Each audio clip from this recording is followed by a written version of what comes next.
Tonight's talk is about vacation because you guys might not know this, but Sifu Brown gives a meditation talk pretty much every single Thursday night, and he's been doing it for like over 20 years, which is really impressive because what in the world do you talk about?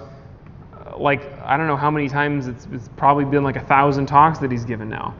And I know one of the tricks that he uses is he talks about something that's happened in his life in the last week. So last week I was in Hawaii. And that's why I wasn't here. You know that I was somewhere that my family made me go, or else I would be teaching class. Even if I'm sick, I'm here teaching class. I was actually sick last night.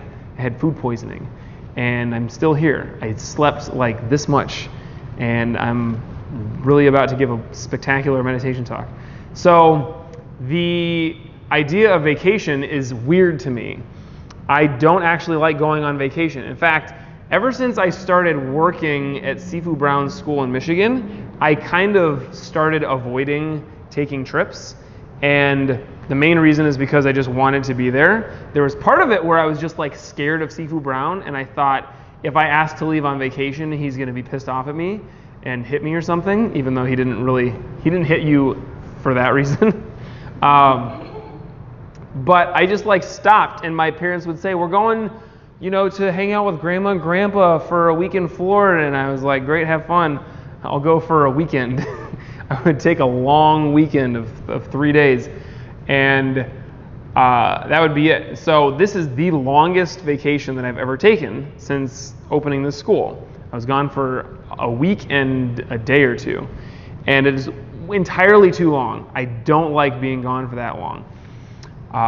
Part of it is because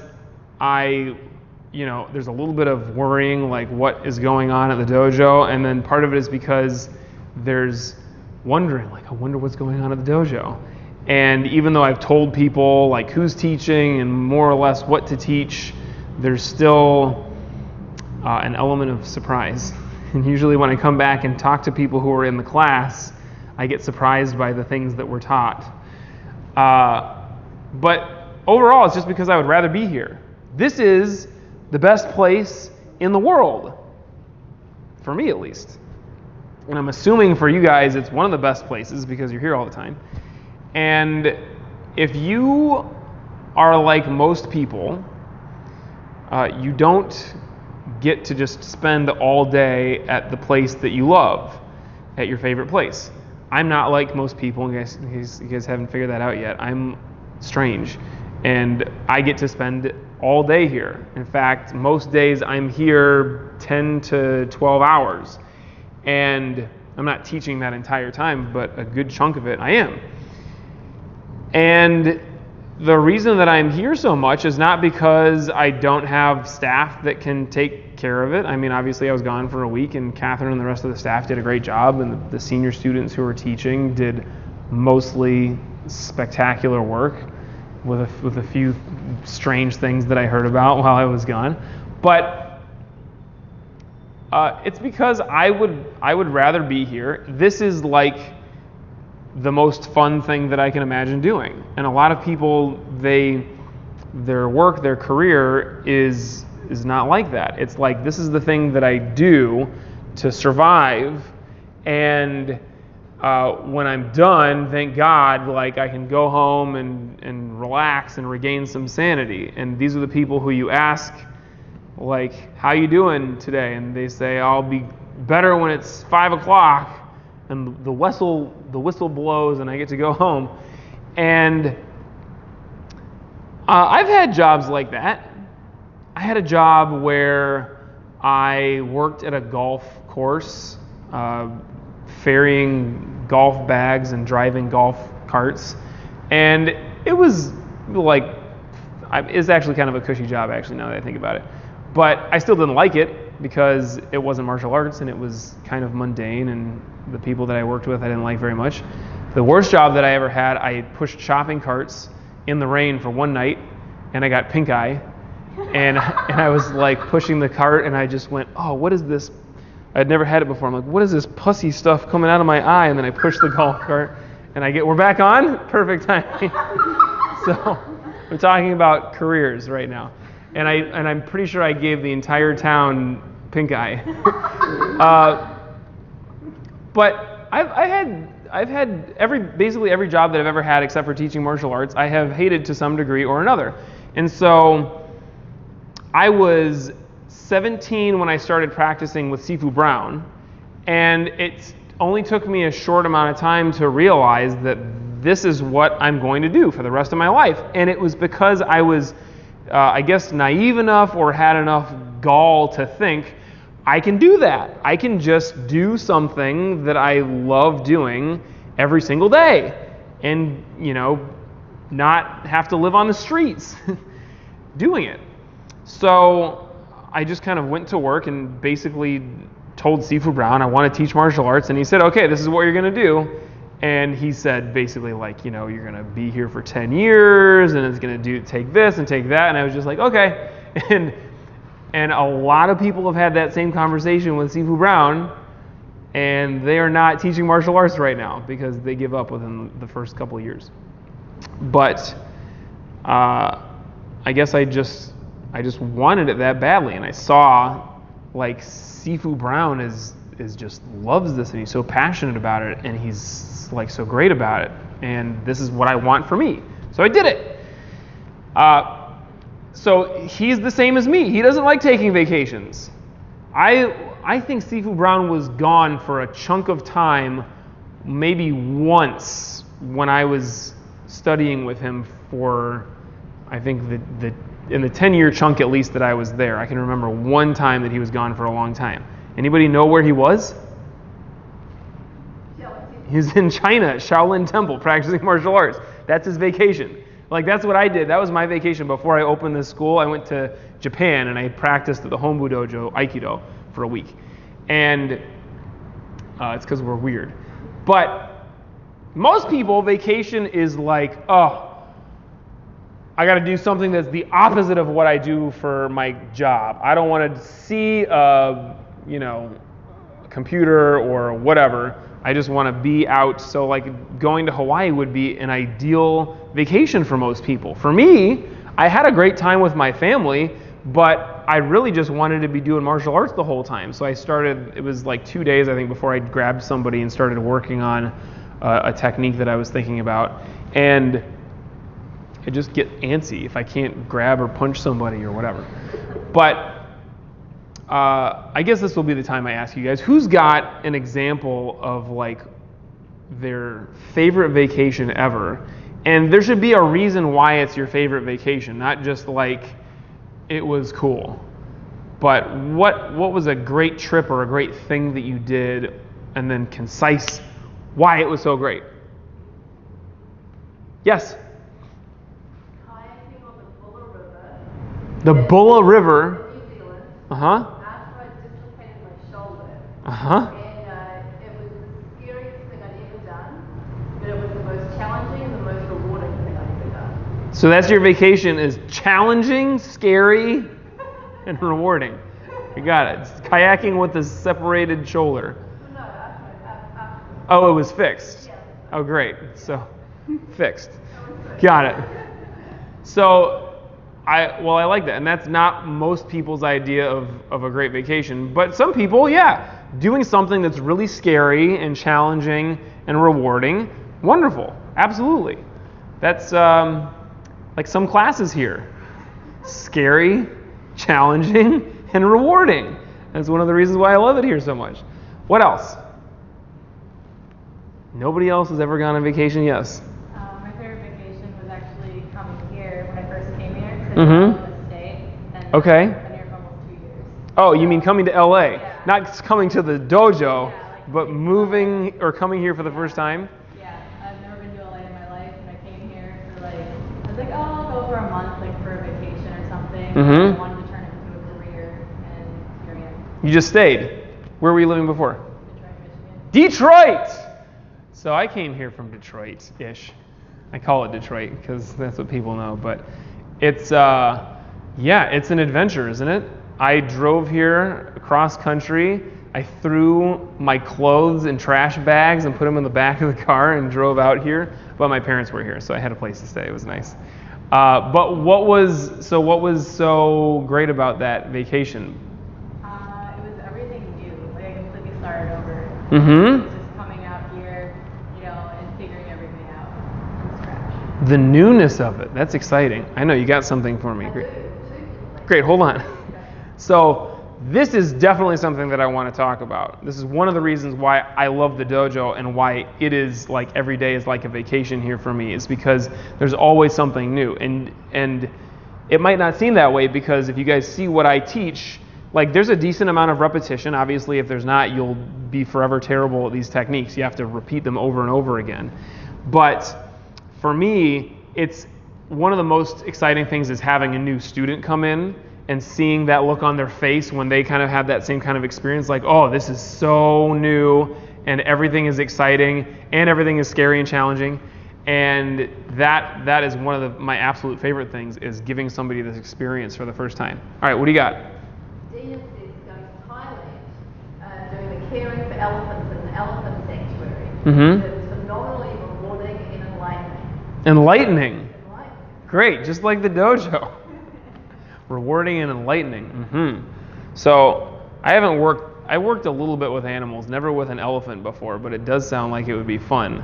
But there's definitely something to that. Like, I guess working with you guys is kind of like working with animals.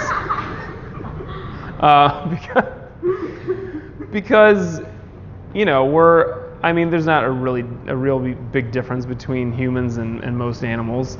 And that we're all just kind of like trying to figure it out and survive in some way. But it is quite enlightening to see the way that people react to different situations, especially when they're like put under pressure, like a situation in the dojo. And I don't know what's going on with the elephants in Thailand, although I hear some of it's not very good. I'm assuming that there's quite a bit of pain and pressure involved and all that. So to be able to see a situation like that and help somebody through it, great. Who? Kaya. Hello, Kaya. Her best vacation was unlimited time to write. Ooh, unlimited time to write. What? Did she add anything to that? Okay, great. Unlimited time to write. Well, yeah, anytime you have unlimited time to do what you want, I guess that's really nice. That's basically what I did here. I just was like, well, I'm just gonna. You guys probably have heard me say this at some point, but one of the real reasons that I opened up the school is because I just want to practice martial arts. And so I know that if I have to be here every day and you guys are always coming in, then I am always going to be practicing martial arts. And I've just got this to do for the rest of my life until I die. And it's amazing. And it's kind of strange because we have a tendency sometimes to think like something that happens with time. I think when you go someplace new, like what my experience going to Hawaii was, the first couple of days seemed to last absolutely forever. The first day, like when I went to sleep after the first day, I was like, what day is it? Are we almost done with this? I was exhausted and pretty much done. And all of the newness, like everything seems to last forever. And then the last 5 days were just like nothing. And this is a really strange thing that happens with time. And sometimes we take things for granted, and we basically have this experience of like, well, I'm going to be able to do this forever. And time has a tendency to just kind of zip by. And then sometimes we get brought face to face with the reality that I don't actually have forever. I might have a decent amount of time, but you know, we're all headed out at some point. And when you can really get a handle on the finite nature of how much time we have here, then you're going to be able to get the most out of it. She added something to it? Let's hear it. She taught, she had 2 weeks off, able to just be and imagine without interruption. Mm-hmm. Yeah, really nice. Without interruption. So, interruptions happen, like my vacation to Hawaii. It's an interruption in my life. Okay, anybody else have anything that they are dying to share? Yes, Angie. I did a spontaneous trip to Key West when I was a little, quite a bit younger. Uh-huh. I went by myself, and I met up with friends as soon as I got to Florida. Mm-hmm. And we just rode to Key West and spent like 3 days out there and got on a catamaran and took it out to the ocean, which I never did, and snorkeled. Mm-hmm. And I saw a shark like up close and personal, but it was cool. That's scary. So what was the best part of it? The spontaneity, the. Spontaneity, and I did it by myself. I didn't really think twice. I just jumped on a plane and Mm-hmm. met people. That is great. I recently went on a trip that was mostly by myself, and there's something really amazing about not having other people around you that you're needing or that you feel the need to talk to and to like, kind of bounce things off of. It's like I'm just kind of here, and the time that we get to spend on our own is absolutely invaluable. So meditation, this is one of the reasons why it's so great. I think a lot of times when we go on trips, like one that sticks out for me is this trip that I took with some friends in college, and we went to Europe, and we went to 4 cities in 9 days, I think, and we just like took 1,000 pictures, and we went to every single conceivable landmark and tourist trap, and just like spent the whole day walking around and being in traffic. And it was, a wonderful experience to be able to say that I did it and to have all these great memories. And yet that's not vacation. That's awful. That's just like so much work. It was way more work than I think I was in college at the University of Michigan, which I guess should have been a lot of work, but it wasn't compared to that vacation. But to have time to yourself where you just like are in silence. I mean, if you guys ever are in the car and you just turn off the radio and just sit, and I know for some of us that's like an hour that you're in the car just sitting, but that's wonderful. It's like a moving meditation, or I guess it's like a sitting meditation, but you're moving through space anyways. But that time by yourself in silence is spectacular. And this is just another example of how we can kind of take the best things that we want out of vacation, the ability to be by yourself, the ability to be spontaneous, the ability to challenge yourself, the ability to just, nobody said relax, because I guess that I would jump down your throat if you said that, but to be calm and relax. This is all stuff it's stuff that I get out of teaching and being in the dojo all the time. And it's something that I hope that you get out of your time coming to class, but really, it's not enough. This is one of the things that I said in today's class. Like, the time that you come here, let's say that you're generously here 3 times a week, 3, maybe even 4 times a week. That's like 4 total hours of your entire week. And I don't know how many hours that is, but it's a lot. If you're spending all the rest of your time just like normal, running around stressed and like doing the things you don't really like to do, this is generally going to be your experience of life. I'm running around stressed doing the things that I don't like to do, and then I get this breather for a second. Now, you might not be able to just full on quit your job and do something that you love to do every day, although I suggest that you probably could.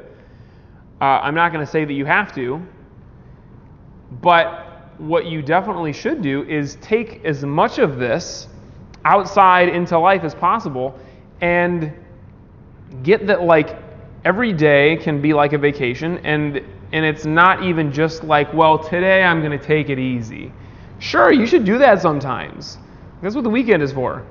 But it's more like right now I'm going to be present. Right now I'm going to just be by myself. Right now I'm going to sit and meditate.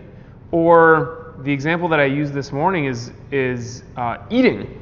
Before I practiced martial arts, eating was just like, I like eating stuff that tasted good, but more or less I was just like shoveling food into my mouth, and that's it. It's just like a way of getting it done, And then I think the first time I was exposed to this idea was watching a documentary about John Lennon.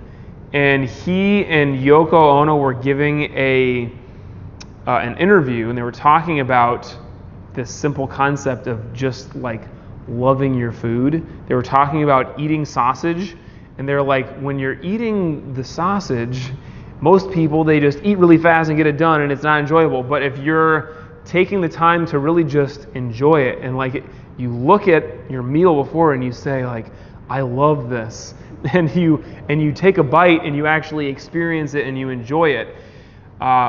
This is a simple example of when your body is gonna tell you that you're doing something right, because you're gonna digest that food a lot better. If you're always just eating your food really fast, then your digestive system is out of whack. Sometimes I spend too much time with my dad, and my dad just, I think the same thing as me. He's afraid of his food getting cold, and he eats it like so fast, and then, doesn't digest it very well. And it takes some conscious effort sometimes to just slow down and eat this bite. And in this bite is an entire universe of just like being present in the moment of the sensory input of just like joy in that bite. And then you're done with that one, and you get to have another one right after that. And this is just a totally foreign experience to most of us. We don't take life one bite at a time. We take life like the whole meal at a time, and we just get done with it. And we really think of things that we're doing as a means to an end, and like, I'm trying to get to the end of this, How many of you sit in the car and really just enjoy your time in the car? No. You get in the car because you're thinking, I can't wait to get to that place that I'm going. And so some of us speed, or some of us turn on the radio, or some of us, I don't do this, but some of you text while you're driving, like you're going to kill somebody.